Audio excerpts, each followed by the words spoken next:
Ya Allah, je sais qu'il y a un bien derrière cette épreuve. Ya Allah, je me soumets à ton destin, à ta décision. Ya Allah, je sais qu'il y a une grande sagesse. Ya Allah, Alhamdulillah. C'est non seulement tu patientes, mais tu remercies Dieu pour l'épreuve que tu as eue. Et ça, ce n'est pas donné à tout le monde. C'est pour ça que les savants disent être satisfait lors des épreuves en remerciant Dieu, ce n'est pas obligatoire. Pourquoi? Parce que ce n'est pas n'importe qui arrivera à atteindre ce degré. Mais patienter, c'est obligatoire. Donc, est-ce qu'on n'aimerait pas atteindre ce degré-là de satisfaction qui va nous ouvrir des portes, vous ne pouvez même pas imaginer. Il faut savoir que le prophète sallallahu alayhi wa sallam a vécu et a enduré énormément. Il n'a pas fait que patienter, mais il a été satisfait de ce que Dieu a décidé pour lui. Et c'est ce qui nous différencie si nous sommes parmi les personnes qui sont satisfaits, pas simplement qui patientent, qui sont satisfaits de ce que Dieu nous a donné, c'est ce qui nous différencie en degré, en mérite de ceux qui patientent tout simplement. Parce que lorsqu'il t'arrive une épreuve, patienter, c'est obligatoire. Pourquoi je dis que c'est obligatoire? Tu n'as pas le choix. Que veux-tu faire?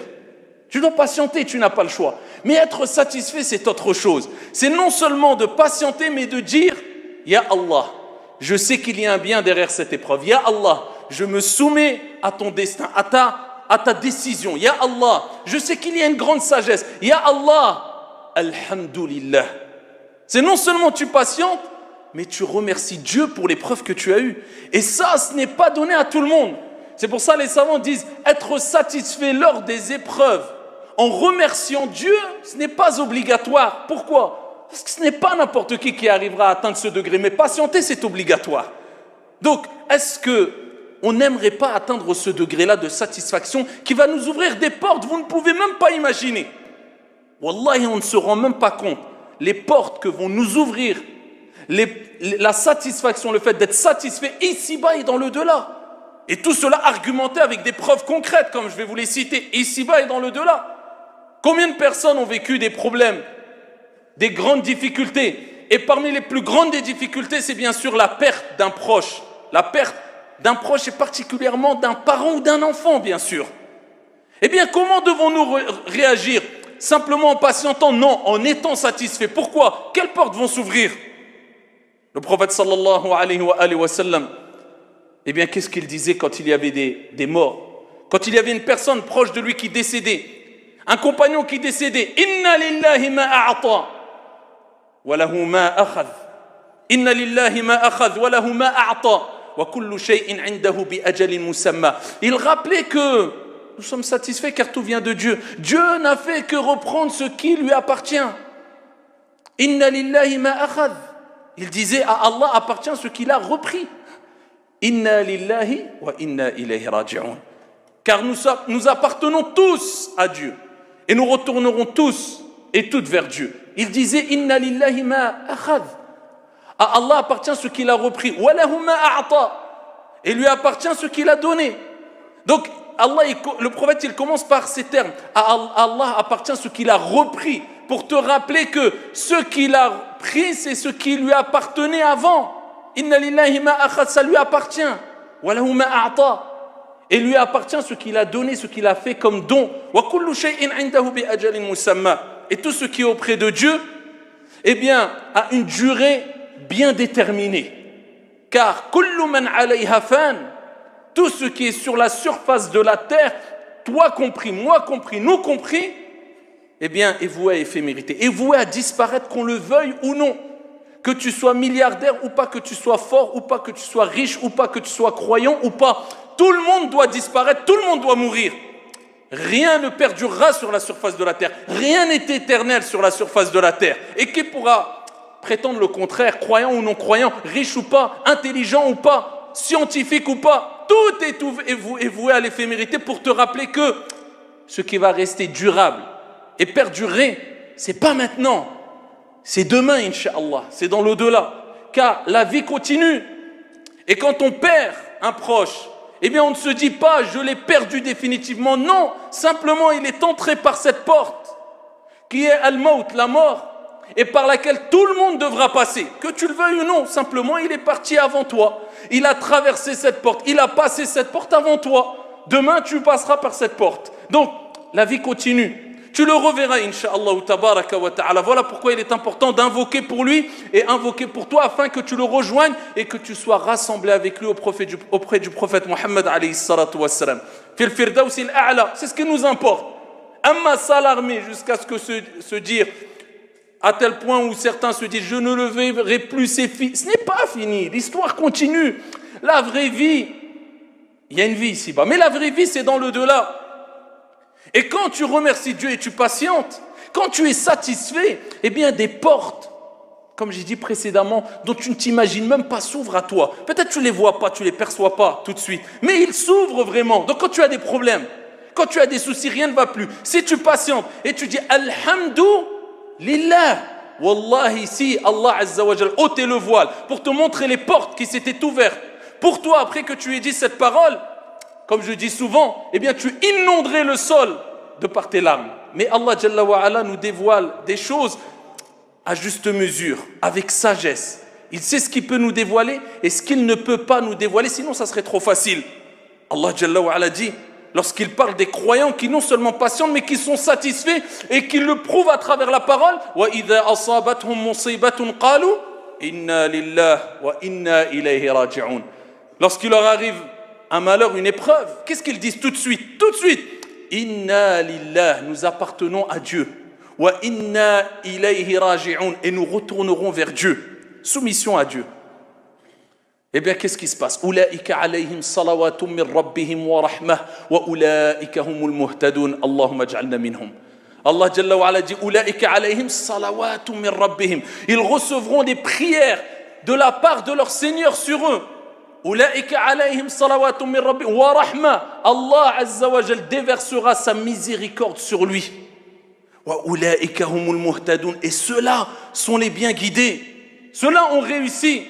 C'est comme ça que doit réagir le croyant au moment de la mauvaise nouvelle. Quand il lui arrive un malheur, eh bien, il rappelle qu'il appartient à Dieu et il s'en remet à Dieu et il est satisfait de ce que Dieu a décrété pour lui.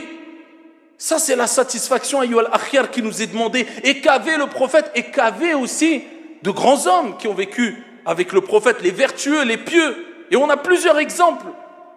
À titre d'exemple, nous avons ici, c'est ce qu'on appelle les tabi'in.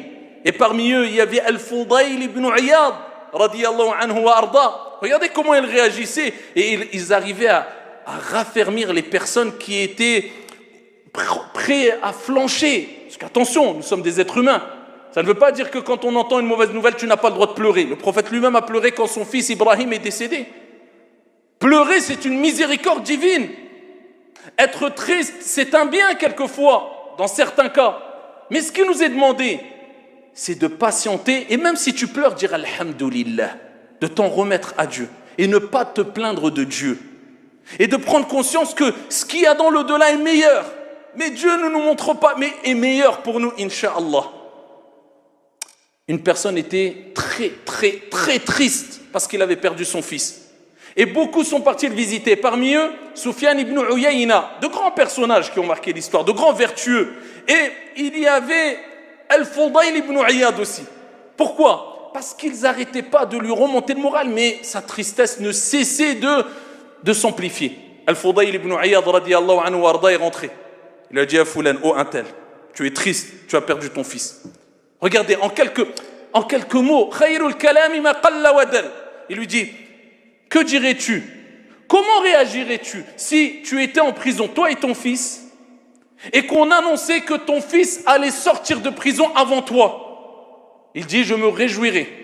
Si tant que mon fils sort de prison, et moi j'étais avec lui en prison, il sort avant moi, il sort le premier, même si je reste en prison, je me réjouirais pour lui. Il dit, sache que toi et ton fils étiez dans une prison qui n'est autre que dunya. Ad-dunya sijnul mu'min. La vie d'ici-bas, c'est quelque part la prison du croyant, comme le prophète a dit, par rapport à la délivrance qui nous attend dans l'au-delà. Il dit, vous étiez en prison et ton fils a quitté la prison avant toi. Allah. Il dit tout de suite, à ce moment-là, sur le champ, j'ai terminé mon deuil. Khalas. Il m'a réconforté, il m'a rassuré. J'ai compris, ça y est. Eux, c'était des gens qui poussaient le croyant à être satisfait, patient et à reconnaître les bienfaits de Dieu sur eux. Dieu t'a pris ton fils, mais tu ne sais pas que c'est un bien pour ton fils. Donc, tu ne dois pas te plaindre, tu dois te réjouir pour lui. Il a dit à ce moment-là, j'ai terminé mon deuil. Ainsi réagissaient ces gens qui avaient compris que Dieu nous a donné beaucoup plus de biens que d'épreuves. Mais nous, on a tendance à se concentrer sur les épreuves, si minimes soient-ils, et ça nous fait oublier tout le bien qu'Allah t'a donné, le khayr. Allah, il dit, si vous essayez de compter les bienfaits de Dieu sur vous, tu ne pourrais pas. Prends une feuille, une calculatrice, wallahi, tu ne pourrais pas. Tu ne pourrais pas les compter, les dénombrer, tellement qu'ils sont nombreux. Allez, prenons simplement un bienfait. Bakr ibn Abdillah al-Muzani, rahimahullah ta'ala, il dit, si tu veux savoir combien de bienfaits Dieu t'a accordé, écoutez bien, regardez les petites paroles, les petites phrases, mais lourdes en sens et en morale et en leçon. Il dit, si tu veux savoir et prendre conscience de combien de bienfaits Allah t'a donné, ton Seigneur t'a donné, ferme les yeux. Ferme les yeux. Wallahi, si on te privait de la vue, juste de la vue, et on te disait en échange de retrouver ta vue, juste les deux yeux, khlas, tu n'es pas reconnaissant vis-à-vis d'Allah parce que tu ne regardes pas ceux qui sont dans une situation pire que la tienne, parce que c'est ce que doit faire le musulman normalement. Le prophète alayhi salatu wassalam, il nous dit, regardez ceux qui sont en dessous de vous.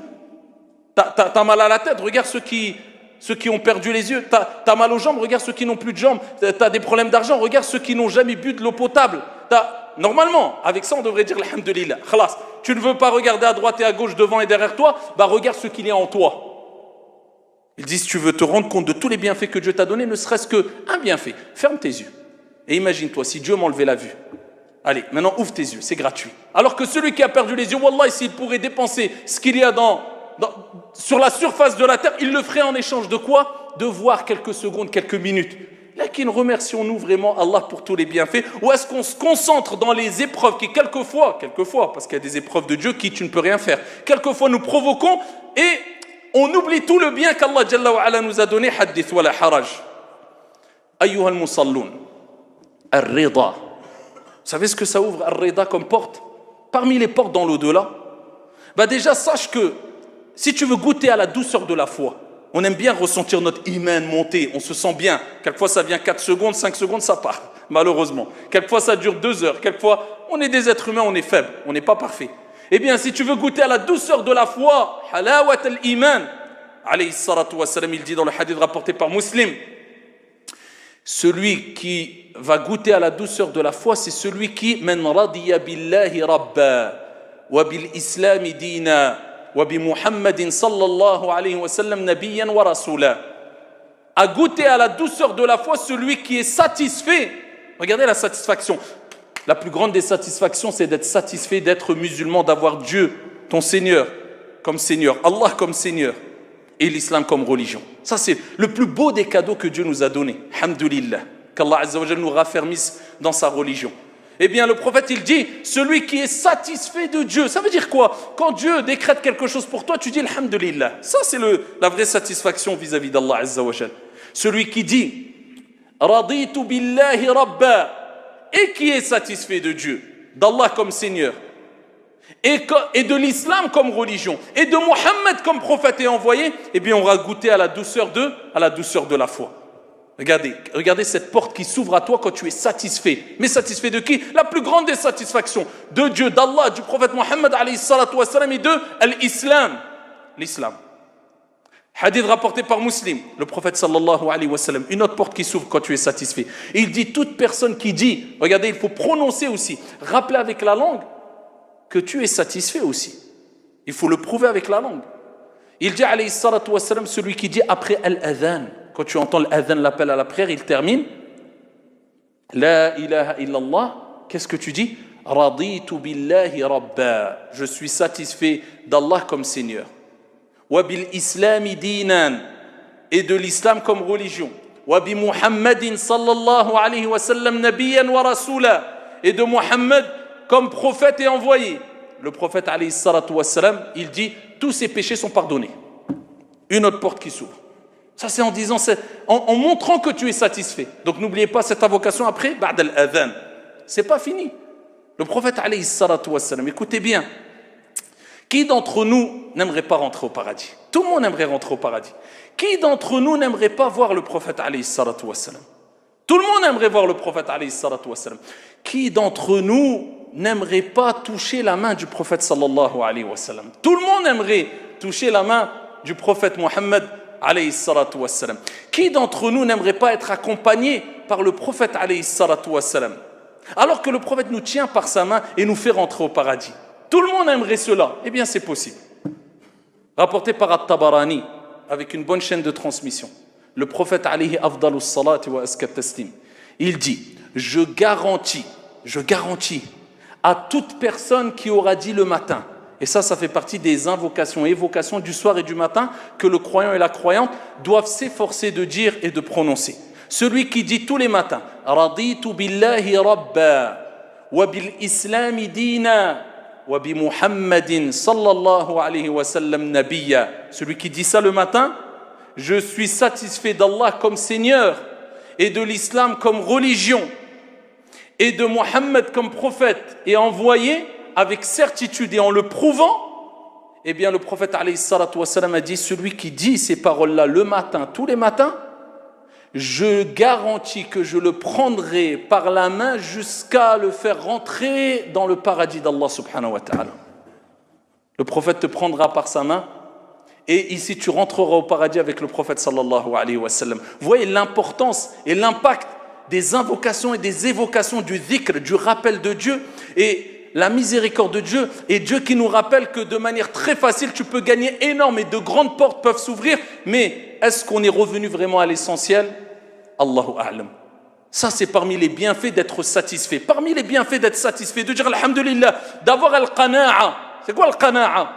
Tu as peu, tu dis alhamdulillah. Tu as beaucoup, tu dis alhamdulillah. Ça ne veut pas dire que tu t'efforces à avoir peu. Ce que tu as, tu dis alhamdulillah. Je remercie Allah, je loue mon Seigneur. Voilà, tu es satisfait. N'oubliez pas la parole d'Ibn al-Qayyim, il dit « Le repos du serviteur se trouve dans la satisfaction ». Parce que quelqu'un qui a la suffisance, qui est satisfait de ce que Dieu lui a donné, il est reposé. Un l'autre, il est toujours en train de courir après dunya, jusqu'à ce que dunya le fasse tomber dans un trou profond.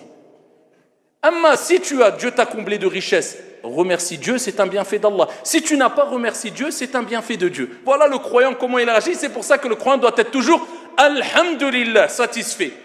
Pendant cette période d'examen qui est très courte jusqu'à ce qu'on rencontre notre Seigneur, en étant satisfait, et ainsi Dieu sera satisfait de nous. Comme Dieu l'a dit dans le Coran, radiyallahu anhum wa radu an. Il parle des compagnons. Dieu a été satisfait d'eux, et eux ont été satisfaits de Dieu, c'est-à-dire ils ont accepté avec le cœur apaisé ce que Dieu a décidé et a décrété pour eux. Et ainsi Dieu a été satisfait d'eux, il n'a pas été en colère contre eux. Rapporté par l'imam Ahmed. Le prophète alayhi afdalus salatu wa askat taslim, il rappelle que lorsque Dieu, Allah subhanahu wa ta'ala, éprouve son serviteur, lorsqu'Allah subhanahu wa ta'ala éprouve son serviteur avec des biens quelconques et que le serviteur est satisfait, la preuve que tu peux être éprouvé avec du bien aussi. Attention, quand quelquefois quelqu'un va dire « Moi j'ai des richesses, j'ai la santé, j'ai pas d'épreuves. » Ya Abdallah, ça c'est parmi les plus grandes des épreuves. Parce que quand toi tu as un mal, tu sais que c'est... Donc tu veux revenir vers Allah, Ya Allah aide-moi, mais quand tu as un bien, c'est là où tu as tendance à oublier Dieu. Ça c'est la plus grande des épreuves. Attention, ne te fais pas avoir. Quand Allah t'éprouve avec des biens, tu as de l'argent, tu as la famille, tu as la santé. Dieu t'éprouve, c'est une épreuve. Dieu va voir comment tu vas réagir. Le prophète, il dit, si tu es satisfait, regardez, si tu dis alhamdulillah, c'est pas tu te plains. Il y a des gens, ils ont beaucoup, ils se plaignent. Honte à nous. Je parle pour moi le premier. Alors que des gens qui n'ont rien disent alhamdulillah, nous on se plaint. Des gens rêveraient d'avoir juste de l'eau potable. Ça existe aujourd'hui partout dans les quatre coins du monde. Des gens ne savent même pas si un jour dans l'année, ils vont pouvoir manger un peu de viande. Ça existe, on le sait très bien. Des gens ne savent même pas c'est quoi le repos, la sécurité, la sérénité. Nous, on le vit aussi aujourd'hui. Des gens se plaignent tous les jours. Oui, mais en France, il y a des problèmes, il y a des ceci. Et Abdallah, reconnais les bienfaits qu'il y a en France, que tu le veuilles ou non. Reconnais les bienfaits qu'il y a dans beaucoup de pays où des gens se plaignent. Parce qu'aujourd'hui, on a la culture de la plainte, malheureusement, nous particulièrement les Français. On a du mal à quoi? Reconnaître les bienfaits de Dieu sur nous. Alors qu'on vit en sécurité, dans le calme, on a le frigo plein. Du moins, on a le minimum pour vivre correctement, en général. Si tu te compares avec ce que vivent les gens en Somalie, en Syrie, en Éthiopie, ben mon frère, si tu ne remercies pas Allah, je ne sais pas ce qu'il te faut. Le prophète alayhi salatu wassalam, il dit quand Allah donne des biens à une personne, s'il est satisfait, Allah Jalla wa ala lui élargit ses biens. Allah Jalla wa ala élargit ses biens et Allah met le baraka, la bénédiction dans ses biens. Et s'il n'est pas satisfait, Allah il enlève la baraka, la bénédiction dans tes biens. Et quand tu as des biens, tu as des richesses, il n'y a plus de baraka. Wallah, tu ne ressens plus rien.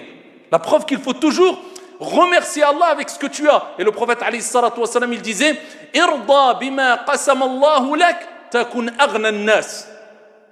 Sois satisfait de ce que Allah Jalla wa ala t'a accordé, tu seras le plus riche des gens. Quand tu es satisfait, c'est toi le plus riche. Parce que le riche, il veut s'enrichir pour être content. Mais toi, si tu es content sans avoir beaucoup de richesse, c'est toi le vrai riche. Donc la vraie richesse, elle est dans quoi? Dans la satisfaction d'Allah subhanahu wa ta'ala. Donc, ayyuha al-akhyar, remerciez Dieu et patientez et essayez autant que vous pouvez, on n'est pas parfait, mais d'être satisfait de ce que Dieu vous a donné en remerciant votre Seigneur tabaraka wa ta'ala pour tous les biens qu'il vous a accordés chaque jour. Dites beaucoup Alhamdulillah et remettez-vous en Allah et dites-vous ce qui m'arrive. Il y a une sagesse derrière que si Dieu me l'a dévoilé, eh bien je resterai prosterné peut-être pendant des jours, des mois par reconnaissance vis-à-vis d'Allah, mais Allah me l'a caché. Et je sais qu'il y a un bien car Allah Jalla wa ala, c'est lui Al-Hakim, le sage par excellence. Il sait ce qu'il y a de mieux pour toi au moment qu'il faut et de la manière qu'il faut. Qu'Allah Jalla wa ala fasse de nous des gens satisfaits et des gens reconnaissants et pas des gens ingrats. Amin ya Rabbal Alamin.